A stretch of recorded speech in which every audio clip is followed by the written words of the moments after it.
Tu as envie de développer et de vivre de ta conciergerie? Tu es au bon endroit. Je m'appelle Vanessa Guérin et chaque semaine, retrouve-moi sur le podcast La Conciergerie pour un nouvel épisode en solo ou accompagné. Que tu sois totalement débutant ou expérimenté, apprends les meilleures stratégies pour développer une conciergerie à succès sans sacrifier ton temps. Bon épisode! Bienvenue dans l'épisode 101 du podcast La Conciergerie, le podcast dédié aux exploitants et futurs exploitants de conciergerie qui veulent vivre pleinement de leur activité sans sacrifier leur temps. La semaine dernière, c'était l'épisode 100. J'ai partagé une journée avec Xavier dans sa conciergerie, un épisode à voir sur YouTube. Vous l'avez, je l'espère, apprécié. D'ailleurs, le meilleur moyen de me le dire est de mettre un avis sur votre plateforme d'écoute préférée comme Apple Podcast par exemple ou Spotify. En tout cas, moi, j'ai pris plaisir à faire cet épisode avec Xavier. Si cet épisode vous a plu, d'ailleurs, dites-le moi, j'en ferai sûrement d'autres dans d'autres conciergeries. Depuis le début de la saison 3, je présente un outil qui vous aide dans votre quotidien à développer votre conciergerie, mais j'ai l'impression que finalement ça ne prend pas. Je n'ai pas eu de retour de votre part sur les outils qui sont partagés dans le club des conciergeries. Et comme ça prend un peu de temps quand même à me préparer, je ne vais pas continuer cette section. Si toutefois vous avez aimé retrouver des outils innovants et pratiques sur les épisodes précédents, mais rendez-vous sur le club des conciergeries, la communauté gratuite entre exploitants de conciergerie. Vous avez une catégorie sur le sujet. Et d'ailleurs, je partage pas mal de contenu tout au long de la semaine sur le club des conciergeries. Quels sont les critères les plus importants pour avoir de bonnes notes sur les plateformes? Un ménage impeccable et une excellente expérience voyageur. C'est ce deuxième point que nous abordons dans cet épisode avec Nathan de la société Itinent qui sponsorise le podcast. Si vous ne savez pas comment augmenter la fidélité des voyageurs et que vous souhaitez proposer une meilleure expérience voyageur, cet épisode est pour vous. Je vous souhaite une bonne écoute. Bonjour Nathan, bienvenue sur le podcast La Conciergerie. Alors rapidement Nathan, tu es le cofondateur de Itinent et d'ailleurs c'était assez drôle parce qu'avant qu'on démarre l'épisode, je disais Itinent et tu m'as dit non, c'est Itinent, donc c'est bien de le préciser parce que peut-être que les gens qui voient cette marque disent Itinent, mais non, on dit Itinent. Bienvenue à toi Nathan, est-ce que tu peux te présenter rapidement? Merci beaucoup Vanessa. Alors oui, c'est Itinent. Bonjour locataire, Itinent en anglais. Je m'appelle Nathan, j'ai cofondé Itinent avec mes deux merveilleux associés, Catherine et Samuel. Pour me présenter rapidement, ça fait 7 ans que j'entreprends dans plusieurs secteurs, mais toujours avec une même philosophie qui est l'expérience client ou l'expérience locataire désormais, notamment à travers, au début, dans une agence de marketing digital, dans le luxe et dans le tourisme. Puis après, depuis quelques années maintenant, j'interviens dans des écoles de commerce et d'ingénieurs pour transmettre un petit peu ce savoir aux apprenants. Et maintenant, depuis bientôt, ça va faire 2 ans, dans Itinent, qu'on aura l'occasion de parler un petit peu plus après, je pense. Mais voilà, en très rapide, ce que je fais, ce que j'ai fait du moins. D'ailleurs, l'expérience voyageur, c'est le sujet de cet épisode. On va en parler en détail tout au long de l'épisode et on va expliquer pourquoi Itinent est aussi spécialisé là-dedans. Déjà, première question pour toi, c'est quoi une excellente expérience voyageur? Pour ça, je pourrais te raconter une petite anecdote qui est la raison pour laquelle on a fondé Itinent. C'était avec 2 associés sur une boîte de formation qu'on a aussi à côté. Dans un séjour dans un Airbnb à Blois, à côté de Chambord, un ancien corps de ferme rénové avec goût, une ancienne chaumière, une piscine, un jacuzzi, 35 degrés, de quoi passer un super bon séjour entre amis. Et quand on est arrivé sur place, on a ouvert la porte, on a vu ce fameux classeur posé sur le meuble avec les différentes instructions et on a voulu regarder ce qu'il y avait aux alentours. Là, on a vu qu'il y avait un seul flyer, un camion à pizza dans le bourg une fois par semaine, le mercredi. Et manque de chance, on est arrivé un jeudi, il en restait que 2 jours. Donc, on n'a pas pu faire grand-chose pendant ces 2 jours, et c'est ce qui nous a manqué. Et de là, on a eu cette réflexion de réfléchir à qu'est-ce qu'était une excellente expérience voyageur. Et en échangeant avec énormément de propriétaires, mais aussi de concierges, on a pu vraiment définir un cadre qui est qu'une excellente expérience voyageur, elle commence avant, pendant et après le séjour. Globalement, le but, c'est que avant le séjour, on informe le locataire sur le logement, ses alentours, en le tenant par la main. Ne pas laisser seul face à cette lourde tâche qui est de préparer un séjour soi-même. Et après, pendant, on lui permet de vivre un séjour dans les meilleures conditions, en étant guidé par des informations qualitatives, des informations locales, c'est ce qui manque souvent, en lui permettant d'avoir facilement accès à ces informations sur le logement, d'avoir la bonne info au bon moment et au bon endroit. Et après le séjour, c'est de garder un lien avec lui, en gardant aussi une bonne image de marque qu'on a en tant que conciergerie, en tant que propriétaire, et aussi, par ce fait, le suivre et lui donner envie de revenir à nouveau dans notre logement. Après, il y a plusieurs autres côtés, qui est notamment d'intégrer le côté local, puisqu'aujourd'hui, c'est ce qu'on demande, et c'est aussi ce qui fait le charme de la location de courte durée, de vivre un séjour local, trouver des petits restaurants sympas, avoir des recommandations sur des coins peu connus, mais qui valent le détour. Et c'est surtout un séjour qu'on n'oublie pas. C'est un séjour inoubliable, que quand on rentre chez soi, on en parle à ses proches, on va leur dire hey, ici c'était top, là on a adoré, et on a envie de donner aux gens d'y aller aussi. Mmh. C'est vrai qu'on se rappelle, souvent de ces voyages et de ces vacances quand ça nous a procuré une émotion. On va peut-être pas se rappeler, du super appartement qui avait, une belle déco, parce que ça nous a pas forcément procuré, une émotion. Par contre, si, l'expérience voyageur a été excellente, on a l'émotion de: «Oui, j'ai passé de super vacances pour telle et telle raison, je me suis bien amusée, j'ai vraiment apprécié». Donc, ouais, si je pouvais rajouter, c'est quoi l'expérience voyageur d'après moi, ce serait ça aussi, quelque chose qui crée de l'émotion.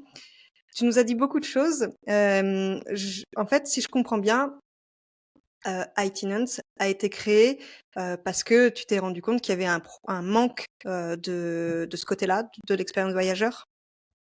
C'est ça, c'est que quand on a regardé ce qui se faisait sur le marché, on s'est aperçu qu'il y avait beaucoup de livrets d'accueil classiques avec les informations des logements, mais que au final, que ce soit les solutions de livrets d'accueil, mais aussi les informations touristiques disponibles sur Internet, elles sont pas forcément guidées par un aspect local. Quand on est sur TripAdvisor, notamment, on peut payer pour être référencé, on peut augmenter la place, par exemple, d'un restaurant dans le classement, et ça fausse un petit peu l'information pour les voyageurs. Nous, le but qu'on avait, c'est de pouvoir se dire, on veut voyager surtout en découvrant des petites pépites locales, surtout en ayant des conseils que des locaux vont nous faire. Alors, il y a des gens qui vont pas forcément aller directement voir des locaux dans la rue en les interpellant où est-ce que tu as mangé, où est-ce que tu fais ci, où est-ce que tu fais ça. Mmh. Mais nous, le but, c'est de simplifier justement cette tâche pour le locataire en incluant des city guides qu'on réalise avec des habitants locaux pour que même avant d'arriver dans le logement, ils sachent où aller manger, où aller se balader, quelles activités ils peuvent faire et surtout que les locaux font aussi, pas des attrapes touristes avec un restaurant où il y a marqué pizza, sushi, fruits de mer. Ouais. Du coup, ça m'amène à ma deuxième question, même si, du coup, tu as plus ou moins répondu. Mais comment iTenant, permet d'augmenter, du coup, cette satisfaction, voyageur et peut-être même cette fidélisation voyageur? Nous, c'est vrai que c'est sur deux leviers sur lesquels on intervient, qui est d'une part la satisfaction des voyageurs, mais aussi la fidélisation des voyageurs après le séjour. Tout d'abord, le locataire, il a accès à l'information, notamment sur le logement et ses alentours, à n'importe quel moment, peu importe où il est, et même hors connexion. Le but qu'on a aussi, c'est qu'on crée une chaîne de valeur avec une expérience qui se fait avant, pendant et après le séjour. Comme je t'expliquais tout à l'heure, le locataire, il peut recevoir son livret d'accueil avant le séjour de la part du concierge, qui peut consulter. Par exemple, je dis quelque chose de bête, mais sur le logement, savoir quel type de capsule prendre pour la machine à Mmh. café, et aussi découvrir les alentours. C'est aussi important de se faire une idée sur les alentours du logement pour préparer un petit peu son séjour, en fonction aussi du nombre de jours qu'on reste. Et surtout, on remet le local au cœur des séjours, en incluant dans les livrets d'accueil un city guide, donc constitué avec environ une vingtaine d'habitants locaux dans chaque ville où on s'implante, qui ne sont pas rémunérés, c'est aussi important de le souligner.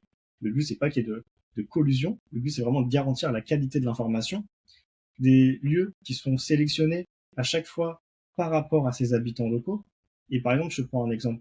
Dans les restaurants, on va pousser jusqu'à la recommandation de plats dans chaque restaurant pour vraiment guider le voyageur à chaque étape et entre guillemets un petit peu lui mâcher le travail dans cette partie-là, mais toujours en ayant vraiment des bons conseils. Nous, le but qu'on a vraiment, c'est de simplifier le séjour au maximum pour le locataire, pour qu'il puisse tout anticiper à l'avance.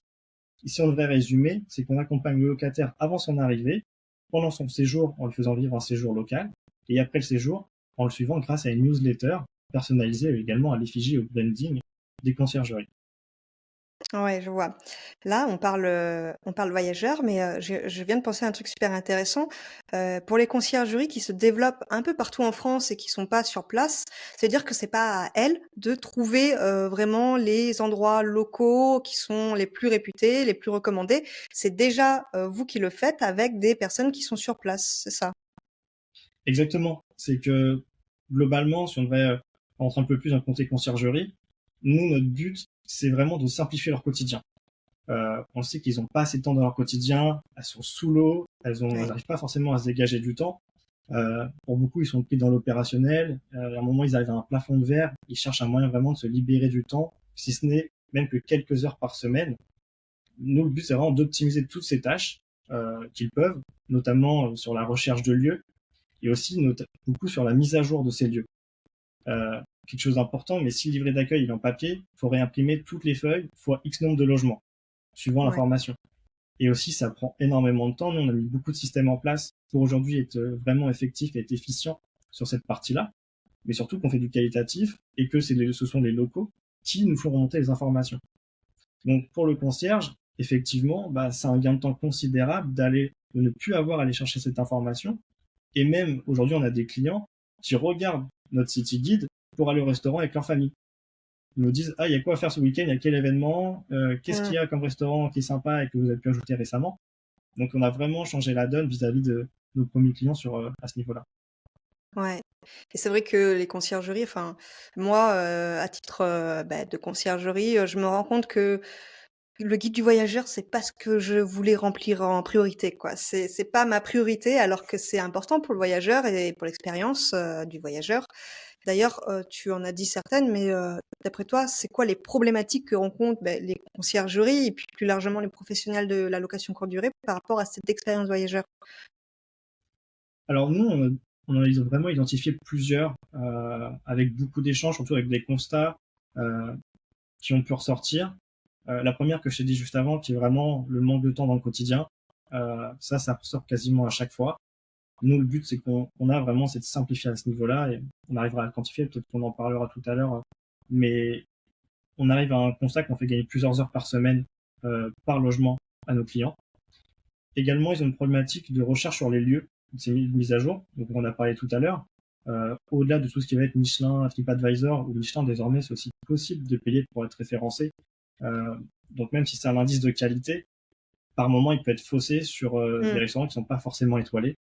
Euh, La et collusion, par comme tu exemple, disais. c'est ça. Donc Mmh. depuis quelques années maintenant, il y a de la collusion. Et nous, le but, c'est vraiment qu'on reste indépendant vis-à-vis de ça et de toujours fournir un service qui va être orienté par les locaux et pas avoir d'interférence. Aussi, bah, ce qu'on peut retrouver, c'est la notion d'expérience client. Elle est peu répandue dans la location saisonnière, comparée notamment à l'hôtellerie. On va dans les 4-5 étoiles, dans ces hôtels-là.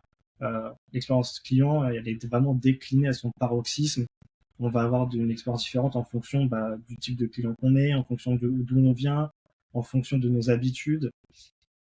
Alors que dans la location saisonnière, l'expérience client, elle est peu connue. Pourtant, créer une expérience client, créer un chez soi, loin de chez soi, pour les locataires, bah, c'est comme s'ils étaient des locaux. Et l'impact, il peut être vraiment énorme pour les fidéliser. Mmh. Et si on va dans un Airbnb, bah, c'est qu'on veut une expérience différente d'un hôtel. Donc, faut la créer pour la location saisonnière en mettant vraiment du local au cœur de tout ça. En soi, il faut absolument que les conciergeries maintenant aient cette envie et tendent vers cette mise en place de l'expérience locataire personnalisée et locale pour fidéliser d'une part leurs locataires, mais aussi, si on va un peu plus loin, dans tout ce qui est plateforme de réservation, améliorer les commentaires, améliorer les notes, améliorer du coup le référencement in fine sur ces plateformes. Ouais, je vois, et puis, si je me mets à la place d'un voyageur, ce qui arrive pendant les vacances, je me rends compte que parfois on est touriste, mais on veut pas faire que les trucs de touristes. On veut aussi des expériences, qu'on pourrait pas trouver autre part, et est-ce que du coup avec Itinerant, c'est dans les guides, justement ces expériences-là? Exact. Je pourrais te prendre un exemple super précis. Nous, le but, c'est qu'on sorte aussi un peu des sentiers battus. Donc, quand on tape activité, j'ai une bêtise, activité Le Havre, bah, on tombe pas, on n'avait pas à mettre toutes les informations qu'il y a sur TripAdvisor. Je te prends un exemple super concret. Une de nos activités vraiment qu'on a mis en avant dans notre guide, c'est le fait de pouvoir aller sur un bateau pour prendre l'apéro pour dîner. C'est un frère et une sœur qui font ça. Ils sont ni sur TripAdvisor, ni sur Booking, ni nulle part. Et en fait, pour 25 à 35 euros par personne, on peut être de 2 à 8 personnes, bah, on a une planche apéro avec de la charcuterie, du fromage ou du poisson. Et ensuite, on a 1 heure de balade en mer, à admirer le coucher de soleil, ou sinon à faire le déjeuner sur le bateau. Et ça, c'est référencé nulle part sur Internet. Si t'es pas un local, tu connais pas. Hmm. Et nous, notre but, c'est vraiment de trouver ces pépites-là dans chacun des lieux. Et pour y arriver, il n'y a que les locaux qui peuvent nous le dire. Ouais, c'est un bon point ça. Ça évite TripAdvisor, et c'est très touristique quoi, TripAdvisor. Donc OK. Oui. Tu parlais du temps, que ça fait gagner. Est-ce qu'on peut rentrer dans le détail? On peut rentrer dans le détail. Déjà, il y a un premier constat, c'est que en termes d'expérience locataire, ça peut coûter très cher, soit en temps, soit en argent. Par exemple, un panier de bienvenue, ça peut coûter rapidement très cher en argent. Et chercher des lieux et répondre, etc., ça coûte cher en temps. Ah Le oui. but qu'on avait, c'est vraiment de trouver une solution qui minimise le coût financier, mais aussi le temps homme dépensé pour créer une expérience locataire. Parce qu'on oublie souvent, quand on est à son compte ou quand on a des équipes, de quantifier le temps homme. Or, ça peut être une assez grosse somme à la fin de l'année. Le temps, c'est de l'argent. On doit dépenser énormément.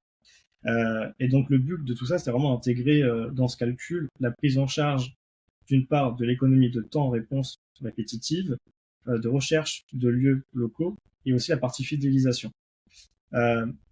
Pour ça, si tu veux, nous, la solution, on a essayé d'optimiser à chaque étape, qui est d'une part la création du livret d'accueil. Donc le but, c'est de pouvoir créer un livret d'accueil en moins de 10 minutes, de A à Z, avec plus de 13 modules différents, donc de l'ultra complet. Et quand on parle de 13 modules, on ne parle même pas d'aspect City Guide. On est uniquement sur l'aspect logement. On a pu quantifier avec notre premier client que le livret d'accueil, il fait économiser 2 heures par semaine par logement à leurs équipes. Et sur ces clients dont je te parle, ils sont sur un parc d'un peu plus de 120 logements à l'heure actuelle. Donc, si tu veux, sur la répartition des équipes, l'économie, elle est énorme.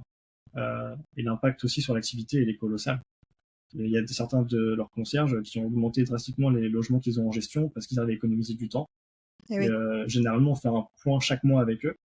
Et chaque mois, ils disent, mais c'est trop bien. En fait, ça change notre vie. Donc, nous, c'est un peu Hmm. notre fierté de dire, bah, à la base, on a conçu un logiciel. Et maintenant, on voit en vrai les retours. Et qu'en Et ils fait, faisaient comment bah, avant? Est-ce que tu sais ça? avant, globalement, bah, ils faisaient par WhatsApp. Ils n'avaient pas Eh oui. forcément de structuration précise. Ils avaient un petit book qu'ils avaient fait sur Word, qu'ils avaient imprimé. Mais d'une part, n'était pas forcément mis à jour. Et d'autre part, en fait, les sollicitations, les gens allaient les chercher auprès des concierges par SMS, par WhatsApp, etc. Et donc maintenant, bah, ça a tout changé pour eux. Et c'est vraiment s'il y a des demandes particulières qui vont aller, euh, qui vont aller envoyer un message. Et même pour tout ce qui est activité, bah, ils nous font remonter les informations que les gens vont aller chercher. Et donc, bah, nous, ça nous permet d'une part d'enrichir nos city guides en allant chercher ces informations auprès des locaux pour bah, encore plus simplifier leur vie après par la suite. Hmm. Ouais, je vois. OK, donc tous les conciergeries qui nous écoutent, ça fait gagner du temps et du temps, comme C'est on le ça. dit, c'est de l'argent. Donc effectivement, Et surtout intéressant. que, si je peux rebondir dessus, en fait, ce qu'on a vraiment pu voir, c'était qu'ils gagnaient du temps, mais globalement, surtout qu'ils optimisaient leur temps après par la suite. Euh, vraiment en identifiant après les tâches récurrentes, chronophages, où ils ont essayé d'améliorer ces process, notamment en intégrant Etienne maintenant. Et c'est un peu comme le principe de Pareto en 20-80. Euh, Globalement, après, ce qu'ils nous disaient quand ils ont réussi à identifier dans les process les points qui allaient pas, c'est que je me rappelle au premier rendez-vous qu'on a eu avec eux, ils nous ont dit la phrase chaque minute que l'on peut optimiser chaque jour, on apprend. Hmm. Et donc c'est pour ça vraiment qu'on a travaillé avec eux de concert pour aller bah, optimiser chacun des jours qu'ils ont à travailler pour bah, libérer les équipes et aussi bah, simplifier leur quotidien. Et oui, c'est pas le but de passer une journée à faire son guide voyageur. Donc on a autre chose à faire comme trouver de nouveaux logements. Donc OK et mais après quand, une conciergerie se lance juste, elle se rend pas compte que c'est du temps et au fil, du temps, sans redire le mot, on se rend compte qu'en fait, ben, le temps se réduit, qu'on a moins de temps pour faire telle ou telle chose et c'est quand on commence à avoir beaucoup trop de logements que c'est trop tard en général. Donc ouais, optimiser dès le départ, c'est ce que je conseille à chaque fois. Donc Itinerant est dans cette optique-là, du coup faire gagner du temps, donc parfait. Tu m'as dit aussi que ça alliait, éthique et écologie. Qu'est-ce que tu peux nous dire sur ça? C'est ça, c'est que on est parti il y avait un constat qui était clair, c'est que la location de courte durée, elle a souvent une mauvaise presse, ce qui est bien regrettable. Et de ce fait, bah, elle entre souvent dans des enjeux politiques et électoraux, etc. Ce qui en fait un gros micmac. Or, il n'y a pas forcément raison de l'être. Nous, le but chez Itinant, c'était de permettre de concilier location courte durée et avantages pour les territoires, en mettant en avant les trésors locaux, en dynamisant l'économie locale qu'il y a autour des logements. Et le but, c'est de convaincre que l'éthique et la location courte durée, elles sont compatibles par le respect de l'environnement et la mise en avant des acteurs locaux et culturels qu'il y a autour des logements. En un mot, le but vraiment, c'est de refaire de la location courte durée un acteur du développement des territoires et redorer l'image touristique de ces mêmes territoires par la même occasion. Mmh. Et si on devrait le résumer, la partie éthique, c'est que globalement, nous, notre but, c'est vraiment de mettre en avant ce que les locaux aiment. Donc, vraiment uniquement les territoires. Un restaurant ne peut pas arriver et nous dire, je vous donne 1000 euros, je vous donne 3000 euros et je suis référencé. Même si, évidemment, c'est intéressant, c'est pas dans notre éthique. Donc, c'est quelque chose qu'on fera jamais. Et nous, OK. c'était vraiment important d'avoir ce côté indépendant dans les recommandations parce qu'elles engagent que les locaux. Mmh. Et demain, sur la partie écologique, c'est que les régions, elles sont vraiment dans une transformation, dans une transition, qui est d'aller vers les labels écologiques, type Green Destination. Et les acteurs qui feront vraiment le choix d'une solution écologique, ils seront mis en avant par les régions. Nous, quand on parle avec les différentes régions, on leur dit est-ce qu'on peut faire une table ronde sur la location courte durée et on invite plein de conciergeries, plein de propriétaires, et puis ça va être trop bien, on va parler d'écologie. Mmh. Non, on peut pas parler de location courte durée, nous. C'est que l'hôtellerie. Donc, on s'est heurté à des freins et on s'est dit, mais c'est pas normal qu'il y ait ces freins, qu'il y ait ces barrières. Euh, Chaque secteur mérite d'être mis en avant, notamment la location courte durée, qui est une part énorme de l'économie touristique en France.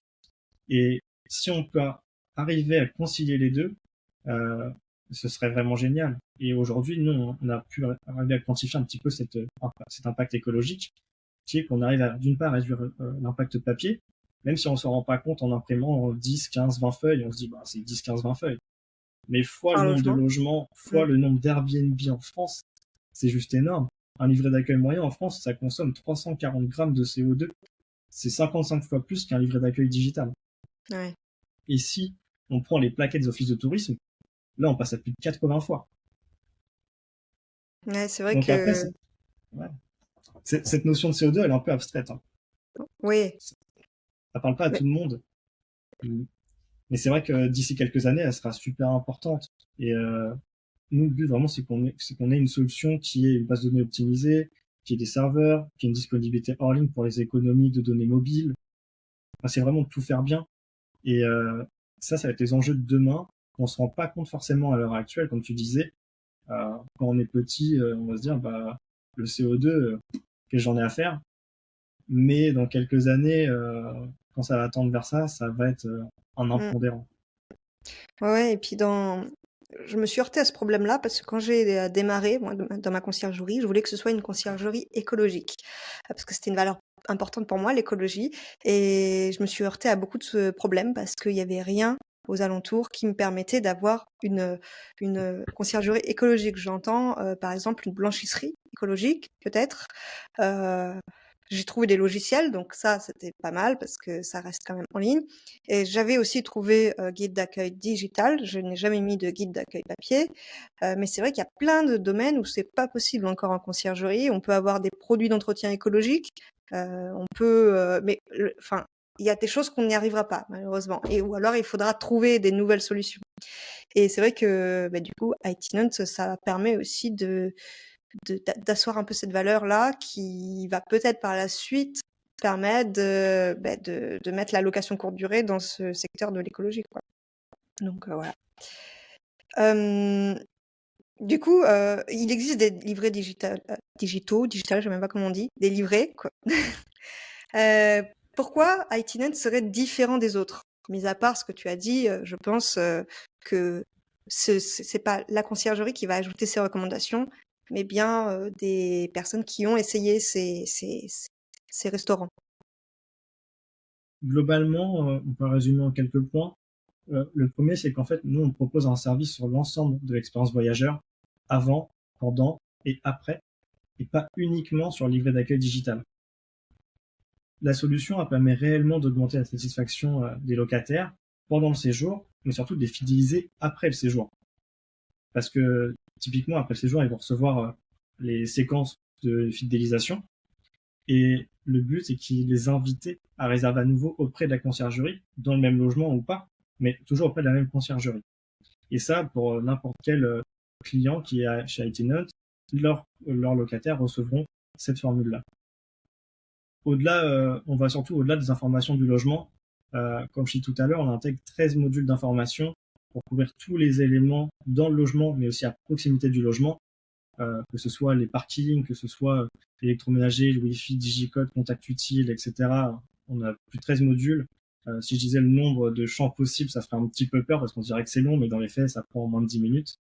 On a plus de 160 possibilités d'informations et encore, on peut encore aller plus loin. Et surtout que c'est un outil qu'on a co-construit avec des concierges pour avoir tous les éléments nécessaires, en allant même jusqu'à la vie privée des collaborateurs, pour pouvoir masquer le numéro de téléphone, les noms si ils veulent pas qu'ils soient affichés, pour vraiment réfléchir à toute cette notion d'expérience locataire, mais aussi pour les concierges, que ce soit pas forcément un frein de leur côté. Et on inclut aussi une réelle dimension locale dans les séjours, avec les city guides dont on a parlé tout à l'heure, toujours dans le but de créer une expérience locataire, mais aussi de développer l'économie locale, de la dynamiser et de mettre en avant ce tissu économique qui, en France, parfois est un peu dans des situations un peu compliquées, mais qui demande que à se ressusciter par endroit et qui, au final, faut juste les mettre en avant. Si je te prends l'exemple de la newsletter, dans le suivi de locataires, à l'heure actuelle, on est sur des taux d'ouverture, je vais rentrer un peu dans le détail, qui sont de plus de 65% de taux d'ouverture. Donc, pour ceux qui font un petit peu de mailing, c'est pas mal, c'est même très bien. C'est plutôt bien, oui. Et ça, on en est vachement content parce qu'en fait, les gens, on va pas aller les spammer à envoyer 3 mails par jour.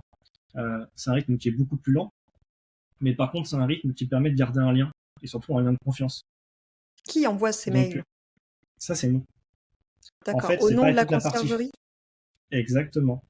Donc en fait, les locataires, ils vont recevoir les événements à venir autour du logement dans le prochain mois ou dans les 2-3 mois à venir, de manière régulière, pour les inviter à revenir à nouveau et à réserver auprès de la conciergerie. D'accord. Donc pareil, ces tâches répétitives, le but c'est d'en faire l'économie de temps. Et c'est pareil, c'est des outils qu'on n'a pas forcément le temps d'appréhender ou le temps d'aller chercher l'information. Donc nous, on essaie de tout automatiser avec nos solutions, avec notre process et pour les locataires de chaque logement. Si un jour on a séjourné dans un logement d'une conciergerie, on va recevoir ce mail à la suite. On peut s'abonner à n'importe quel moment. Le but c'est pas de bloquer le locataire après son séjour, mais c'est plutôt de dire rappelez-vous, c'était super bien et là il y a un événement qui peut vous tenter. Donc n'hésitez pas à revenir parce qu'on adorait vous avoir avec nous. Ok. Il y a un lien vers la conciergerie ou comment ça se passe? Exact. Alors à l'heure actuelle, il y a un petit formulaire qu'on peut soumettre. Et là, on est en train de développer une solution qui permettrait de faire la demande automatique pour réserver en direct. Le but, c'est toujours d'être en direct aussi, de faire un petit peu cette économie de frais de plateforme. Après, si il n'y a pas d'autre solution pour la conciergerie, on pourra diriger vers la plateforme. Oui, le lien de vraiment la de pouvoir être en direct. plateforme. Ok, je vois. Exact. Et pareil, également, sur chaque livret d'accueil qui est créé, on envoie systématiquement un petit doc d'accueil. Donc, c'est un cadre en bois qu'on fait en France, avec à l'intérieur un design super joli qui s'intègre dans tous les logements, avec une photo du logement, une photo des alentours, et aussi le QR code qu'on met pour accéder au livret d'accueil digital. Et ça, c'est envoyé à chaque création. Donc, c'est inclus dans le prix, peu importe l'offre qu'on prend. c'est inclus à chaque fois. Et là, je fais un peu des, euh, des news en exclusivité, mais On adore on a ça. terminé de développer une partie gestion d'équipe. Donc maintenant, les conciergeries peuvent ajouter des collaborateurs pour que chaque collaborateur gère lui-même le logement. S'il y a une information à changer, s'il y a une notification envoyée au locataire, il peut tout consulter lui-même. On peut assigner chaque logement à chaque personne. Et Ok. aussi maintenant, le livret d'accueil est traduit en 7 langues, dont le français. Aujourd'hui, il est traduit en français, en anglais, en espagnol, en portugais, en allemand, en néerlandais, et je crois que c'est tout. Ouais. Et dans ces 7 langues-là. Ok. Donc, ce C'est qui peut-être sur permet le site. On pourra peut-être aller d'accueillir tout voir. le monde. Ouais, normalement, on a mis sur le site. Ok. Donc, et en italien aussi, excuse-moi, en italien. Ah, Donc, ok. on a essayé de couvrir un petit peu tout, toutes les langues. Et ça se fait automatiquement. C'est inclus aussi dans toutes les offres, bah, pour permettre de pouvoir accueillir n'importe quel locataire de n'importe quelle nationalité et qui ne se sentent pas perdus, pareil, face à cette information, qui puissent aussi en bénéficier et qu'elle soit inclusive pour tout le monde. Hmm. Comment il reçoit le voyageur son guide d'accueil? Il y a deux moyens. Le premier moyen, c'est par un URL, donc un lien qu'on peut envoyer à la Hmm. réservation par message, ce qui est le plus facile, pour qu'il prépare avant son séjour. Et sinon, en arrivant dans le logement, avec ce fameux doc d'accueil, ce petit cadre, il peut directement scanner et accéder à son livret d'accueil super facilement. Ok. Donc ça référence des restaurants, ça référence des activités, ça peut tout référencer finalement? Alors, nous, on référence plusieurs catégories, à savoir les restaurants, les incontournables, les événements, les activités et les balades. Donc ça, Ok. c'est vraiment les 5 catégories qu'on référence. Dans chacune des catégories, on va pouvoir décliner plusieurs types de restaurants, plusieurs types de cuisine. On va aussi référencer là-dedans des expériences qu'on peut avoir.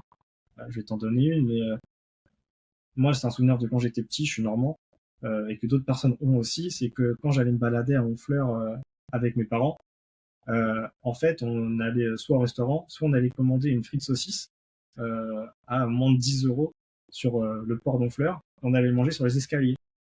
Et en mangeant sur les escaliers, tu as la plus belle vue du port. Donc c'est des souvenirs qui restent, si tu veux. Et quand on a parlé à des locaux, ils m'ont dit la même chose, mais des gens qui habitent à Honfleur. Et en fait, bah, cette expérience-là, c'est pas un Michelin, c'est pas un bistronomique. Par contre, les gens vont s'en rappeler. Hmm. Et donc, en fait, on met en avant des expériences comme ça. Pareil, dans les balades, tu as plusieurs types de balades. On va te mettre de la balade pédestre. Tu vas voir peut-être un petit peu de randonnée, un petit peu de footing aussi. Donc, on essaie vraiment d'inclure un petit peu tout. Et si tu veux un petit peu une répartition, c'est qu'il va y avoir environ 10 restaurants qui vont toujours être référencés. Il y aura environ 6 incontournables, 4 à 5 balades, 6 activités ou un petit peu plus, et au moins toujours 3 à 4 événements simultanés. Ok. Sur votre site, du coup, on peut faire une demande de démo? Exactement. Sur le site, tu peux directement faire une demande de démo, prendre un rendez-vous avec nous. Et de ce fait, on va échanger ensemble. Et nous, ce qu'on a prévu en plus pour les auditeurs du podcast, de la conciergerie, c'est de leur offrir 30 minutes d'échange avec nous pour les aider à structurer leur expérience locataire, qu'on fasse ça ensemble. Le but, il y a aucune démonstration du produit, simplement de faire un constat, de faire un audit. Et si après une démo est possible, on le fera ensemble et on leur montrera globalement Itinent de l'intérieur, comment ça peut améliorer aussi l'expérience des locataires et la fidélisation. C'est un accompagnement de mise en place, c'est ça? Globalement, là, les 30 minutes, c'est simplement du conseil, du coaching, apporter de la valeur, les Ok. aider aussi. Si on commence, on est un petit peu perdu, on l'a dit tout à l'heure, on ne sait pas trop comment s'y prendre. Et si on est structuré et qu'on n'a pas le temps, bah, c'est aussi important de pouvoir faire un constat et de pouvoir voir comment aller de l'avant pour mettre en place cette expérience locataire. Donc simplement un échange de 30 minutes. Et ensuite, s'il est également possible de prendre une démo de 30 minutes pour découvrir l'outil, pour voir comment est-ce qu'on peut le mettre en place, pour le mettre en place rapidement dans la conciergerie, directement avec nous. Ok, je vois. Là, du coup, je suis sur votre site et je vois sur les offres, il y a 3 offres. Le tableau de bord propriétaire, c'est aussi pour les conciergeries, pour avoir des statistiques? Exactement. Le tableau de bord, globalement, c'est le tableau de bord qui permet de gérer tous ces livrets d'accueil, de gérer aussi ses équipes et de gérer l'ensemble de la solution Itinent. OK, et je vois, sur la troisième offre, check-in, check-out, qu'est-ce que c'est? Alors cette offre-là, elle est encore en développement. On peut s'inscrire pour être averti de quand elle va sortir. OK, Euh, mais globalement, ça va être en fait directement dans le livret d'accueil, la mise en place de photos aléatoires à prendre par le locataire pour vérifier de l'état des lieux du logement, de son état, et aussi de la conformité quand il va sortir ou quand il va rentrer. Euh, dans cette offre-là, il y a aussi une partie marque blanche qui va être mise en place. Donc pour les conciergeries où nous, on retire complètement notre image et où la conciergerie va avoir pleine possession avec son image du livret d'accueil. Euh, et aussi la marketplace qui, elle, est pas encore en développement parce que ça, c'est un de nos gros projets. Le but, c'est de pouvoir fournir aux conciergeries globalement des paniers d'accueil négociés avec des producteurs locaux à super plusieurs ça. types de prix en fonction de la typologie du logement Mmh, euh, pour en fait aller toujours plus loin dans l'expérience locataire. et ouais, avec des produits qui sont vraiment, typiquement, des palets bretons, par exemple, des choses comme ça, quoi. OK. Exact. Là, c'est Ah bah, globalement génial. ce qu'on est en train de travailler. C'est un très très gros projet qu'on a. Il est très long à mettre en place. Euh, mais je pense que quand ce sera disponible, il y a des locataires qui vont se régaler dans les logements. Mmh. Comment, font les auditeurs pour, avoir accès à ces 30 minutes offertes? En allant sur le lien itenant.co, hitenant.co, / la conciergerie, vous pourrez OK, directement prendre un rendez-vous et par la suite échanger ensemble pendant ces 30 minutes. OK. Bah, ceux qui n'auront pas mémorisé le lien, il sera en description, ce sera aussi plus simple pour certains. Est-ce que, pour finir l'épisode, tu voudrais rajouter quelque chose? Ou donner un conseil sur l'expérience voyageur? Ou comment démarrer à avoir une meilleure expérience voyageur pour tous les auditeurs qui nous écoutent? Je dirais que faut commencer par tout simplement déjà échanger avec ses premiers locataires quand on en a, pouvoir les interroger sur qu'est-ce qu'ils ont eu pendant leur séjour, qu'est-ce qu'ils auraient aimé avoir aussi. C'est surtout ça. Aller les questionner. Est-ce que vous auriez aimé avoir un petit lien avec des informations sur les alentours avant le séjour, pendant le séjour, pas hésiter à être présent. Le but, c'est vraiment d'être présent avec eux. Nous, la solution, c'est pas notre objectif, c'était pas de remplacer le concierge, c'est d'être un appui pour lui euh, pendant pendant son travail avec les différents locataires et surtout après garder un lien avec eux après le séjour. Nous, je sais qu'on a échangé avec plusieurs conciergeries qui disaient nous on a tellement un flux tendu qu'en fait la fidélisation on en a rien à faire. Euh, mais dans les faits, on a certains de nos clients qui arrivent à des taux de réservation en direct qui dépassent les 40%, voire même certains c'est un petit peu plus. Et quand on arrive à ces statistiques-là, c'est parce qu'on sait mettre en place une fidélisation, c'est parce qu'on a créé un lien avant, pendant et après le séjour. Et que le seul conseil que je pourrais dire, c'est qu'il faut vraiment travailler dessus, il faut interroger ses locataires, il ne faut pas hésiter à aller explorer cette partie qui est sur l'expérience locataire, sur la fidélisation, puisque même si aujourd'hui on ne s'en rend pas forcément compte, intégrer du local et fidéliser ses locataires, c'est la clé pour que dans 1, 2, 3, 4 ans, votre conciergerie, globalement, ce soit envolé et fasse la différence par rapport aux autres conciergeries à l'échelle locale, parce que vous avez cette différenciation, parce que vous avez le choix de mettre en place cette expérience locataire qui va faire la différence. Super. Du coup, c'est pas un mais 3 conseils que tu nous as donnés, alors génial. D'ailleurs, c'est ce que je C'est dis généreux. souvent, oui, exactement. Je dis souvent qu'il y a 2 types de conciergerie, celles qui, vivotent et celles qui se professionnalisent, et c'est vrai que dans les années à venir, celles qui ne se professionnalisent pas vont pas réussir à se développer, et ça commence par la fidélisation, l'expérience voyageur, puisque c'est quand même les voyageurs qui vont mettre des notes, sur, la qualité des logements, la qualité des voyages, mais aussi la qualité de l'accompagnement, et donc de la conciergerie finalement, in fine. Donc c'est important. Comme je rappelle, on a 2 clients en conciergerie, le propriétaire, mais aussi le voyageur. Donc il faut tout mettre en place pour que, il ait la meilleure expérience voyageur possible. Merci Tout beaucoup à fait Nathan. d'accord. Merci à toi. Eh bien, je te dis à bientôt. À bientôt, Vanessa. Merci Nathan pour tous ces conseils pratiques. Pour en savoir plus sur Itinent et bénéficier d'une consultation offerte, je vous ai mis le lien en description. Semaine prochaine, on parle actualité juridique avec maître Dimitri Boujard, l'avocat investisseur spécialiste en location courte durée. Et il y a de quoi dire. On parle également de l'importance d'avoir un contrat avec vos prestataires de ménage. Pour plus de contenu tout au long de la semaine et pas que le mercredi avec le podcast, rejoignez-moi sur le club des conciergeries. On est déjà plus de 200 membres actifs. Je vous dis à la semaine prochaine. Et pas si vite, tu as apprécié cet épisode? Tu peux le partager à ton entourage ou encore mieux, laisser un avis 5 étoiles sur ta plateforme d'écoute préférée et un commentaire. Je te dis à bientôt!